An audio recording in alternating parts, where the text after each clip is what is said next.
À segunda-feira, como é habitual, temos consultório fiscal com Marta Gaudêncio, advogada. Bom dia, Marta. Muito obrigada pela sua presença. Hoje vamos falar, e depois de aprovado o orçamento, de como é que vai ser feita a tributação dos rendimentos empresariais e profissionais no próximo ano. É verdade. Foi aprovado o orçamento, vamos agora ver o que é que vai suceder, quer dizer, quanto tempo até ser publicado, se vai ser enviado para fiscalização pelo Tribunal Constitucional ou não. Enfim, julgo que não, mas é aguardar. Agora, relativamente a este assunto, houve uma alteração a quando da discussão do orçamento. Porque inicialmente estava previsto que os rendimentos de categoria B, das pessoas que são trabalhadoras independentes, os médicos, os advogados, por aí fora, que estão no regime da contabilidade simplificada, no regime simplificado, aliás, portanto, com rendimentos até aos 150 mil euros, fosse feito através da aplicação de um coeficiente de 80%.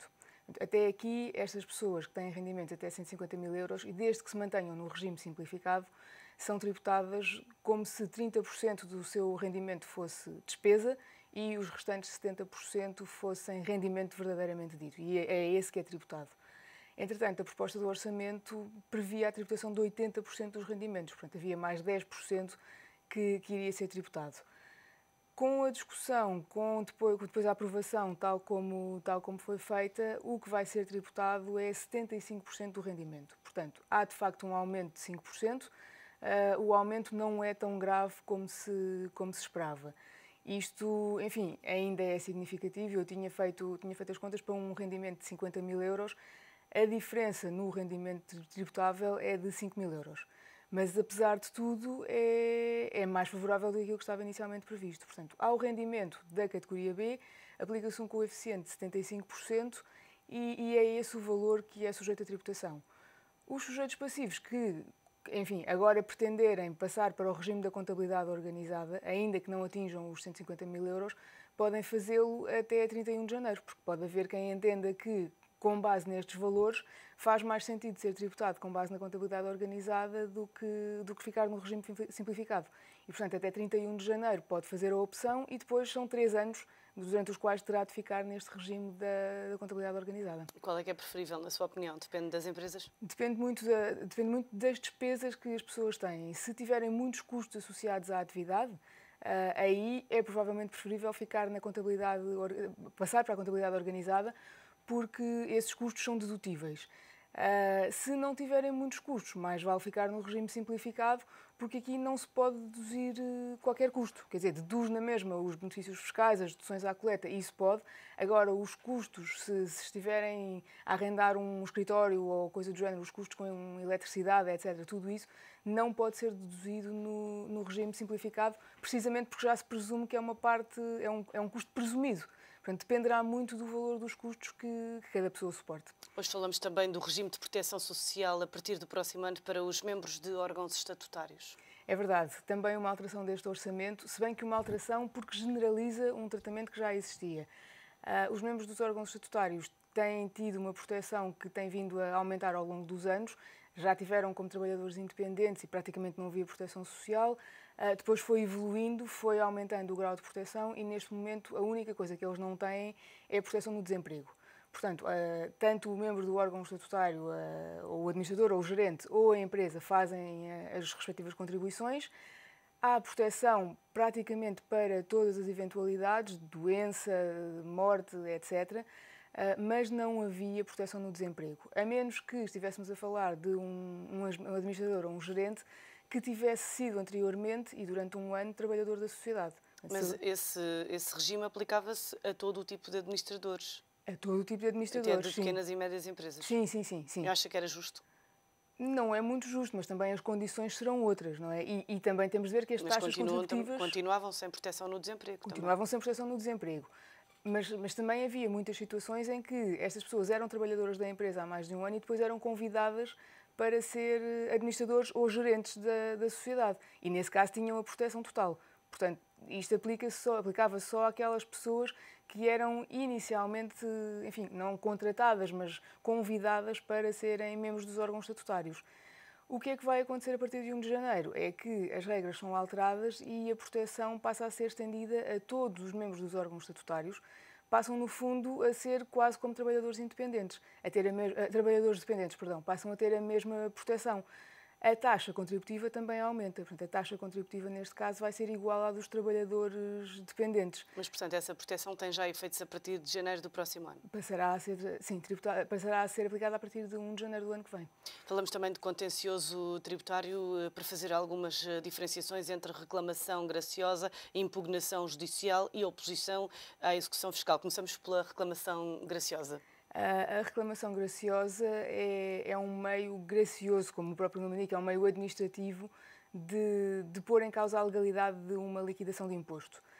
Estas reclamações são apreciadas normalmente pela administração tributária e, portanto, pode valer a pena ou não apresentá-las, dependendo, enfim, se a correção é feita com base num entendimento da administração tributária, provavelmente não vai ser dada razão ao contribuinte a seguir. Portanto, se calhar não vale a pena utilizar este método e mais vale ir diretamente para a impugnação. A impugnação é já um meio judicial. Portanto, é apresentada já no tribunal, tem taxa de justiça e por aí fora. Porquê é que é importante distinguir estes dois meios da oposição? É que correm em paralelo. Enquanto que na reclamação e na impugnação judicial nós estamos a discutir a legalidade da dívida, a oposição é a forma de reagir à instauração do processo executivo. E muitas vezes há aqui confusões. Portanto, eu só posso discutir a legalidade da dívida na reclamação e na impugnação. E só depois de ser instaurado o processo executivo é que eu posso fazer a oposição à execução. E aqui os fundamentos são completamente diferentes. Por exemplo, se a dívida estiver prescrita, é fundamento de oposição. Se o título for falso ou não estiver correto, é fundamento de oposição. E aqui, de facto, o que se visa é impedir a cobrança, enfim, coerciva de um ato que até pode ser legal, mas a forma como está a ser feita a execução não está correta. São meios diferentes. O que é que importa também reter relativamente à oposição à execução fiscal? É que já é assim há cerca de 3 anos, as garantias dadas pelos contribuintes em processo de execução, porque quando corre qualquer um destes 3 meios, é preciso prestar garantia para suspender o processo executivo, porque senão continua a execução, apesar de se estar a discutir o processo em tribunal. Agora, com o orçamento, foi prorrogado um regime de exceção e, portanto, as garantias prestadas em sede de processo executivo ou em pagamento em prestações estão isentas de imposto do selo.